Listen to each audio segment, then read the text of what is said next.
As you're looking at your choices and as you're moving forward towards finding that partner, are you doing it differently today? Yeah, and we can bleep out names, that way I can speak openly. How would you like it if we're getting ready to get married and I have this high school boyfriend that's going to, I might see him 1 or 2 days a year, but you get 360 days. Yeah. How would that feel? And it's like, no. And being ready for that type of a commitment in a relationship. The expectation is that you're all in. Probably sometimes that people kind of hedging that bet. And it seems like you are getting yourself prepared for being all in. And that's exciting for me. I feel like I've been all in all of my relationships. It was 7 years? Mm-hmm. And my mentality, I mean, of course it's changed over time, and wish it really took, that was the most catalytic relationship for sure, even though it was much shorter time.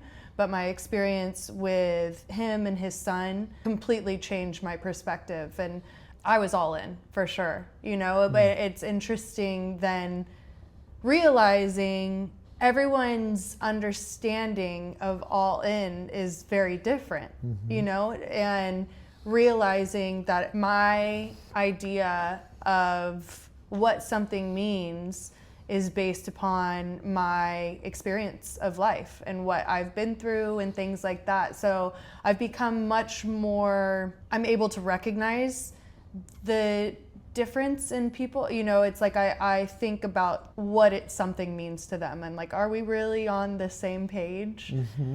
It's just interesting how much it's shifted. Well, it's interesting that you say that you were all in with people that had red flags in the end. Yeah. Right? And is that the way you want to approach it? That when you go on the first date, are you all in? Or at what point is it a slow process? Yeah. And I don't know for either one of those names that you just said, was it gradual? And as you're looking at your choices and as you're moving forward towards finding that partner, how are you doing it differently today? I will say this was my 7-year relationship. It was coming up on the 1-year mark, and I went to eat with you. And it'll be interesting actually to get your recollection of this and your perception of this, but it impacted me greatly. I was talking about breaking up with, and you were like, Presley, you're really picky. He's a good guy. Because at the time, it was looking like he was making good choices and things like that. Of course, you didn't have the full story because he was doing coke. And that was a very sensitive thing for me. Which I didn't know. Of course you didn't know that. Even though I don't remember you doing anything like that, I knew it had been an issue for you, and so that was always really sensitive to me, but it was major for me to hear my dad say, you're really picky, and I was like, oh. I know, of course, that was not your intention at all, but for me, I perceived it as maybe I'm a problem. And so I completely shifted. I've become much more like who I was initially, because I've always been kind of hardcore where I'm like, get out, I don't like you, whatever. But in that relationship, I way overgave. Yeah. I way overgave and kind of was understanding of things that I would not be today, because it was I guess no one's perfect. And so it was a little bit too understanding of he's a good enough guy, he's got a good family. Crazy. It is so crazy for me to look back, especially then when I got into my relationship, because again, like I said, that I don't even know how to put into words, but it broke my heart open, because it was oh, this is my person. It made me, it truly is what has played a major role in my spiritual awakening, was because it was I know this person on a soul level. I know this person. Did you make him deal with the cocaine right away? Yeah. No.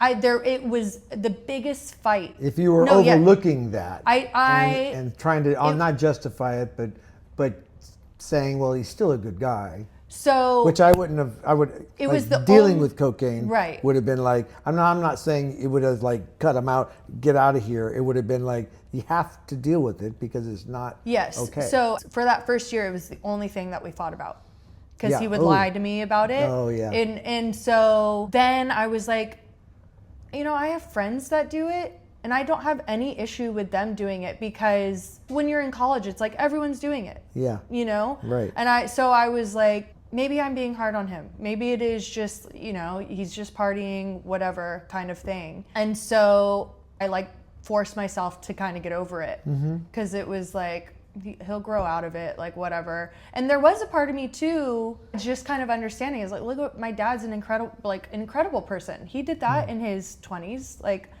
am I really gonna like give him this much crap? My grandpa too, an incredible man, was an alcoholic. So I think I was a little understanding of certain things where it's like, we're young. Yeah. Yeah. But yeah, that was the only thing that we fought about in the first year, really.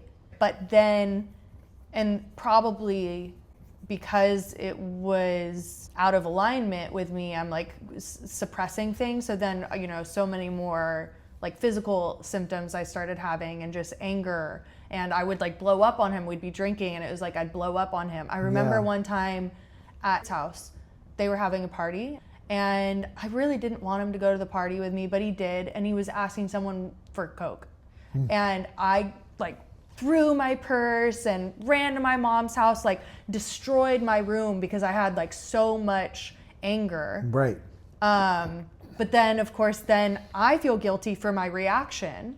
So then it's like, it's flipped around on me, and I played a role in that because I felt so much shame for how I reacted, But probably, running at that point maybe could have saved you a few more years of, because there was, for me with that relationship, it was about, this person doesn't really listen very well at all.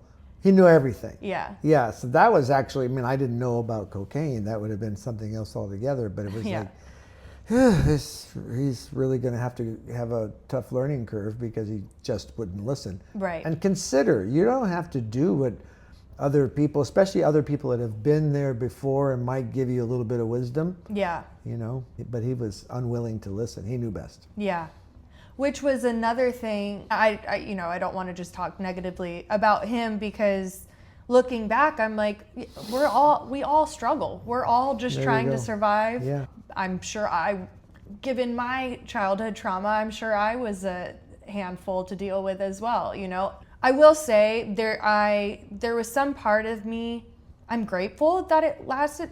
How many relationships did that save me from? Those 7 years, even though it's like, those were the best times of my life and I could have been dating other people. That's true. But I was so focused on law school and everything like that I really feel it kind of gave me the freedom.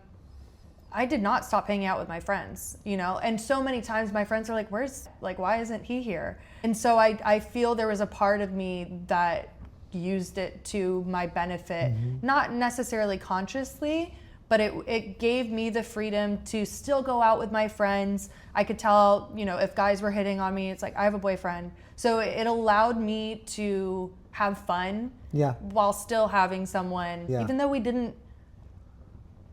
It is so crazy for me. Once I got into the relationship, when it was like, what was I doing for 7 years?